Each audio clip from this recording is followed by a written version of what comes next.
Ay, nakita ko yung admirer ko dyan. Ang gwapo niya, ha. Kaya, nandito tayo. Dito tayo sa shopping mall. Yung buhok ko, ano, kulay ko ulit ng itim. Tara, dyan tayo sa taas. Punta tayo. Punta tayo doon sa DM. Dito tayo sa second floor. Ayan, baka mahulog yung cellphone ko. Nag-iisa na nga lang cellphone ko eh. Ayan.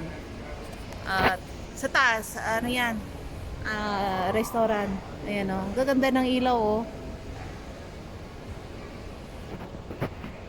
Ayan. Nakaganito tayo. Naka-short at saka chinilas lang. Parang pupunta tayo ng palengke, no? Ganito dito. Oh. Yung iba pa nga na, ano, talagang kung mainit na mainit. Yung mga puti dito, grabe kung manamit. Kalam ko nakapanty na, tsaka nakabra, naglalakad na katito. Ayan. Ayan ang mga girls. Ganda ng mga bata rito. Kaya ako minsan, dito ako nagtatambay eh.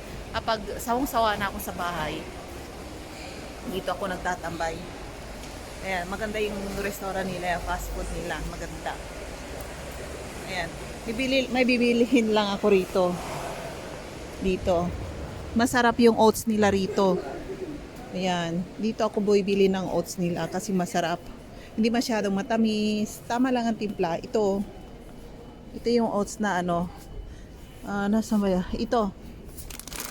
69 lang. Oh. Ay, hindi ito. Ayaw ko yan. Nasaan yung ano, oats na masarap. Parang ubos na. Ay, ito, nandito. Ayun, oh, daming bumibili. Ito ang binibili ko. 89 lang. Ayaw ko yung may mga prutas. Nababahin ko. Naku, nabahin ako.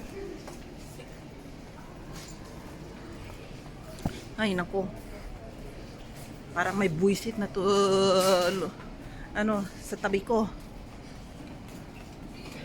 Tara, ay, ang gaganda ng mga ano rito, mga guests. Ayan. Ganda ng bata, oh. Ayan, guest na perfume. Ayan, oh. Ang ganda, oh. Mga ano to, original. Mura lang. Kaysa yung binibinta sa dyan sa tabi-tabi. Bako.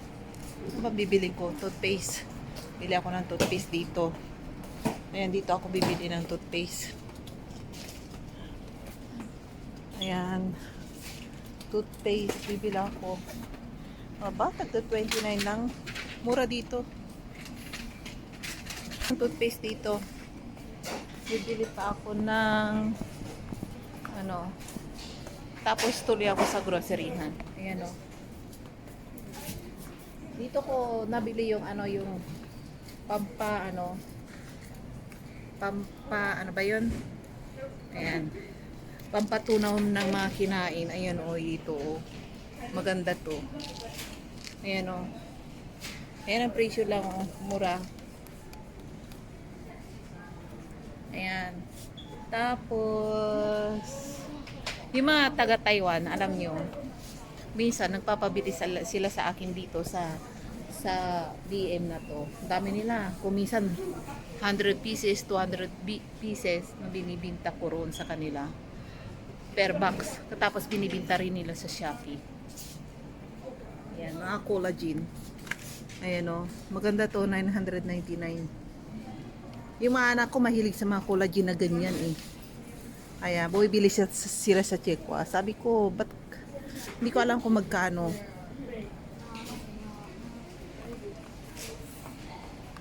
Ayan. Dami rito na maganda. Yung mga vitamin C para sa bata. Omega 3.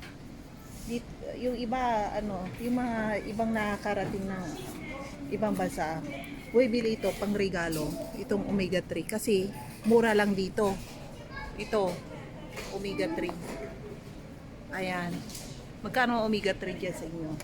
149 lang, oh. May 99.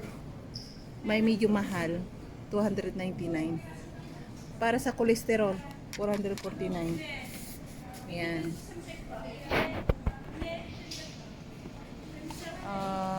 Tara doon tayo sa kabila. Ayan. Kung may gusto kayong katanungan sa akin, ay magtanong lang kayo. Tara dito. Tara tayo.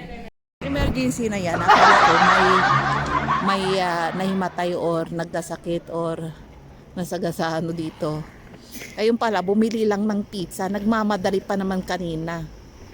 Ayun, nakita ko, kinuha niya yung isang box ng pizza. Ayun. Grabe. Akala ko may nangyaring masama rito. Ayun pala, bumili lang ng pizza. Loko-loko yung emergency ambulance na yan.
Ay, nakita ko yung admirer ko dyan.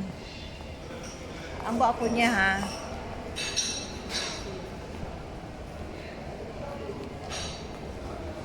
Kaso nga lang din ako pwede. Lumalandi pang lola eh. Baka mamaya sapakin ako na asawa ko rito. Ayan. Kahit na ganyan na yung asawa ko, hindi ko yan ipagpapalit. Kahit kanino, di ba? Matagal na kami nagsasama niyan.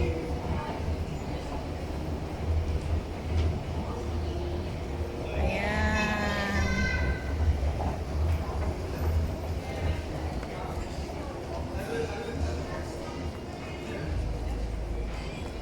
Tara at uwi na tayo. Bumili ako ng blouse with automatic with bra. Maganda. Nag-on sale, 129. Summer na ngayon. Pwedeng pang bahay, pwedeng pang lakad. Kaya bumili ako ng dalawa. Kulay brown at saka sky blue na dalawa. Makikita nyo yan sa camera. Magandang style. Fitted. Fit na fit yung mga taba-taba ko. Ayan. Mataba yung mataba-taba yung mga tiyan ko. Ayan dyan. Ayan. Ganito ako magdamit. Ayan. Kala mo kung dalaginding. Kapag sasama kami ng mga anak ko, kala mo kung mga kapatid lang nila ako eh. Kasi nahiya sila magsuot-suot ng mga ganito. Ay nako. Gusto nila yung parang pambahay lang, maluluwang parati. Ayan, tay ko pa sila. Tay, pag nagsasama kayo para akong dalaginding ay sa kanila. Ayan. Ay nako. Ayan. Ano na ngayon? June na? Ayan. June, July next month is, end of month is walang pasok yung anak ko. Wala na 2 months walang pasok. Vacation nila. Pwede kaming magbakasyon sa ibang country, Paris at saka Germany. Oh. Kaya nag-iipon kami mag-asawa.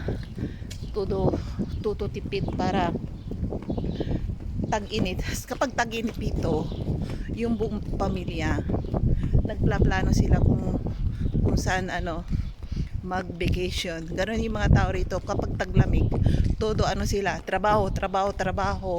Halos walang day off. Basta trabaho. Pero pag summer, tinataon nila yung day off nila sa vacation ng mga bata. Tapos lumilipad papuntang ibang country. Last year, nagbakasyon kami sa Egypt. Yung biyanan ko at saka yung kapatid niya sa Egypt din. Sabi nila, sinabihan yung asawa ko, tara doon tayo sa Egypt magbakasyon. Sabi, tamang-tama sa panahon na yun, kagaling ko lang ng Taiwan. Tapos mga 1 week, sabi niya, tara sa Egypt, sabi na naman niya. Kararating ko lang galing Taiwan, sabi ko, magbakasyon ulit sa Egypt. Galing ako sa mainit na lugar. Sabi kong gano'n sa kanya, mainit sa Taiwan, halos 50 degree ang init doon. Sabi kong gano'n. Tapos pupunta pa tayo sa disyerto. Disyerto ang Egypt eh. Napakainit doon, Diyos ko po. May mga video ako dyan. Kaya nga, nagkaroon ako ng maraming pikas dito. At ako, nagsilabasan, kapag nangitim yung mukha ko, nagsisilabasan yung yung pikas ko. Kaya ayaw kong mangitim kasi yung pikas ko kitang kita. Ayun. Tapos na naman, ngayon, inututo ko asawa ko, gusto mo pumunta sa Egypt ngayon? Nagliliparan yung mga racket doon, sabi ko gano'n sa kanya. Nako, yung kapatid mo, alam ko, bumili na ng ticket last year pa, ha? Sabi ko gano'n sa kanya. Tapos habang naliligo doon sila sa Red Sea na dagat, sabi ko, makikita niyo mga racket pa, nagpla-flying around the Red Sea, sabi ko gano'n sa kanya. Tahimik ang asawa ko eh. Sabi niya, hindi ko alam. Sabi niya ganun. Baka sabi ko sa kanya, baka balak mo na naman bumili ng ticket papunta dyan. Sabi ko gano'n sa kanya. Nung una, sabi ko nung niyaya niya ako last year, kararating ko lang sa galing sa Taiwan. Ayaw kong sumama, sabi kong gano'n. Kung ayaw mo sumama, isasama ko ang nanay ko kasi nakabili na ako ng ticket, sabi niya gano'n. Napag-isip-isip ko, mag-isa ako rito. Boring ako, yung anak ko, isasama niya. Sabi ko, gusto ko rin makita yung bansang Afrika. Bansang Afrika na yun eh. Kaya sabi ko, wag na, sabi ko, wag mo isama mama mo, ako na lang, sabi ko gano'n sa kanya. Sasama ka? Hindi, sabi niya gano'n, tinatakot pa ako. Oo na, sabi kong ganun. Kasi iniisip ko, si disyerto yun eh. Ayun, nakasakay kami sa camel. Nako, ubos ang pira mo doon kasi doon sa Egypt. Ang bayad mo parati, euro. Puro euro ang mga tao doon.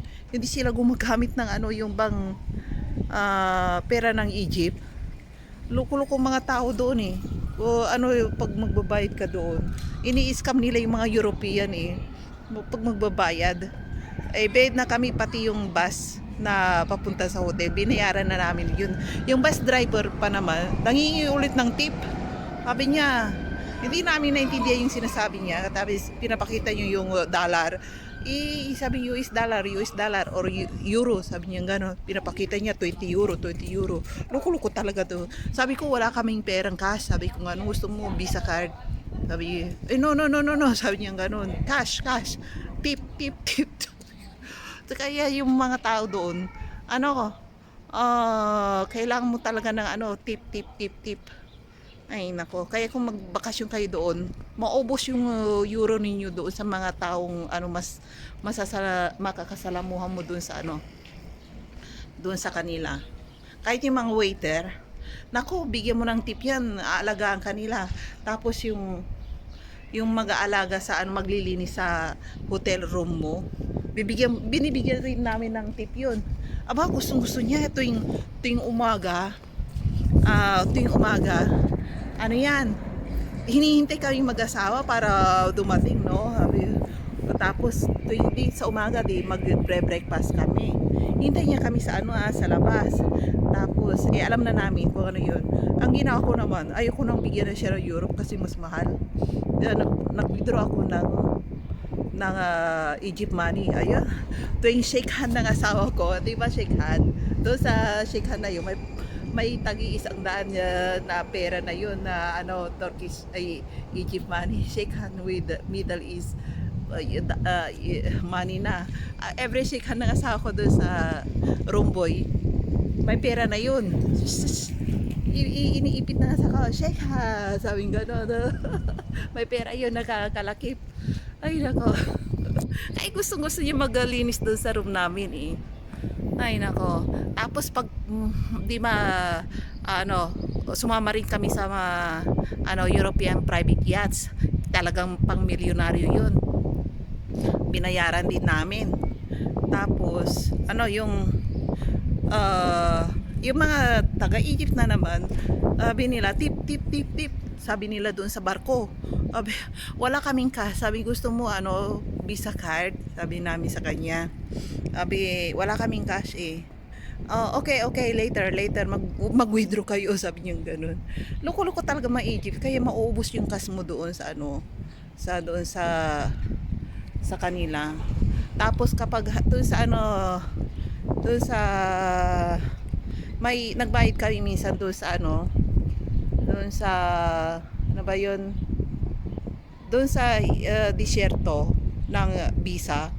Pinagsabihan na kami ng tour guide, huwag kayo, mag-ingat kayo kasi kung minsan doble ang kukunin nila sa visa card ninyo. Sabi, oo nga, totoo. Nung nagtinignan ko yung visa card ko, doble ang kinuha nila. Ay, hindi, isang beses lang, ay doble. Kaya hindi na kami nagreklamo. Ay nako. Eh, nakita ko na nga lang nung nandito na ako sa Europa. Pero nung nandun ako, edi sana sinabi ko doon sa tour guide namin. Sabi niya kung may problema, sabi niya sa amin. Sabi niyo lang sa akin, sabi niya gano'n. Ay, hindi na namin ipinaalam. Isang bis lang naman eh. Pero kapag naulit yun, talaga kami, magsasabi ako. O, kasi visa card ko yun eh. Ayun. Kaya kung babalik ulit kami doon, sabi na sa ako, babalik ulit siya. Sabi ko gano'n. Kaya kung babalik kami, sabi niya, wag na tayo magbayad ng visa, mag-withdraw tayo ng euro. Yun. Or di kay Egyptian money. May Egyptian money pa nga kami na natitira. Hindi namin naubos lahat. Ay nako. Tara na nga. Uwi na nga tayo.